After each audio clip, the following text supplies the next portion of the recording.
నమస్కారం గురుగారు. నమస్కారం అమ్మా. ఓం నమ శివాయ. గురుగారు, మరి మనం ఈరోజు ఏ మోటివేషన్ స్టోరీతో కార్యక్రమాన్ని ప్రారంభిస్తున్నారు? చిన్న కథ చెప్పుకొని కార్యక్రమంలోకి వెళదాం. ఒక ఊరిలో ఒక గొప్ప చిత్రకారుడు ఉన్నాడు. విగ్రహాలు చేయడం కానీ బొమ్మలు వేయడం కానీ తనకి తనే సాటి.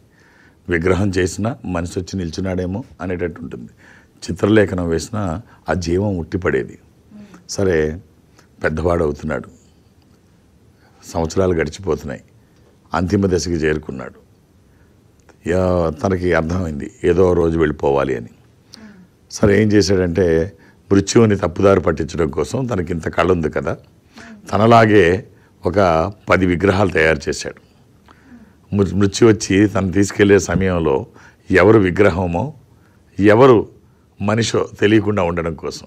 అంతటి గొప్పవాడు కదా, ప్రాణం పోసినట్టు చేస్తాడు కదా, తనలాగే ఓ 10 మందిని చేసుకున్నాడు. మృత్యు వచ్చి ఏదో తెలియకుండా వెళ్ళిపోతే తిని బతికేస్తాడని. సరే, నిజంగా అంత గొప్పగా తయారు చేసుకున్నాడు. 11 అక్కడ ఉన్నాయి, 10 నకిలీ, అసలు ఒకటి. అన్ని 11 చూస్తే అన్నీ ఒకే విధంగా ఉన్నాయి. జీవం పోసినట్టే, వచ్చి మనిషి వచ్చి నిల్చున్నట్టే, కదలకుండా నిల్చుంటే ఎట్లా ఉంటుందో అలాగే ఉన్నాయి 11 కూడా. సరే, ఆ రోజు మృత్యు వచ్చింది తీసుకువెళ్ళడానికి వచ్చి చూస్తే, బా, ఏమి పనితనం, ఏమి గొప్పతనం, ఎంత నిజంగా అపరబ్రహ్మ ఇంకొక సృష్టిలాగా ఉంది, ఎంత గొప్ప ఆర్టిస్టు, ఎంత గొప్ప పనితనం అని చెప్పి మృత్యువు కూడా చాలా మెచ్చుకుంటుంది. చూస్తుంది ఎక్కడ ఎలా తీసుకెళ్ళాలి, ఎవరిని తీసుకెళ్ళాలి, సమయం మించిపోయే లోపు తీసుకువెళ్ళాలి, సమయం మించిపోతే మళ్ళీ వృధా అవుతుంది, వదిలేసి వెళ్ళాలి. ఏమిటి పరీక్ష అని మృత్యు ఆలోచిస్తూ ఉంటుంది. ఎలా తీసుకువెళ్ళాలి, ఇందులో అసలైంది ఏది, నాకు అర్థం కావట్లేదు, ఈ 11లో అసలైంది ఎవరున్నారు అని చెప్పి ఆలోచిస్తుంటే అన్నీ అసలులాగే ఉన్నాయి, ఎక్కడా తేడా కనిపించట్లేదు అని చెప్పేసి ఇక వెనక్కి తిరిగి వెళదాం అని చెప్పి అనుకున్న టైంలో అంటుంది కావాలనే, బా, ఇంత గొప్పగా చేసిన, ఇంత పనితనం ఉండి అపరబ్రహ్మ అనిపించుకునేటువంటి వాడు ఇంత చిన్న లోపాన్ని ఎలా గుర్తించలేకపోయాడు? ఈ లోపం తనకు అర్థం కాలేదా? ఇంత చిన్న లోపం గుర్తించలేకపోయాడా?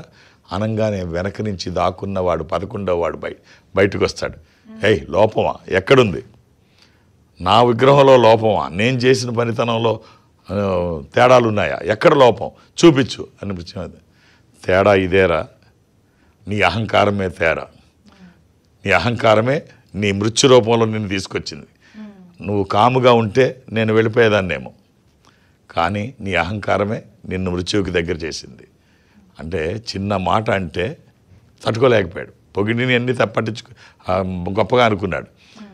ఎవరికైనా అహంకారం ఉంటే ఈ కథ మనకి ఏం చెప్తోందంటే నీ పతనానికి నీ అహంకారమే మూలం. కాబట్టి ఎంత ఎత్తు ఎదిగినా ఒదిగి ఉండగలిగిన వాళ్ళే గొప్పవాళ్ళు. ఇలా అహంకారం చూపిస్తే ఇలాగే అయిపోతారు, మృత్యువుకి ఎదురు వెళ్ళిపోతారు. కాబట్టి ఎదిగే కొద్దీ ఒదిగి ఉండడం నేర్చుకోండి.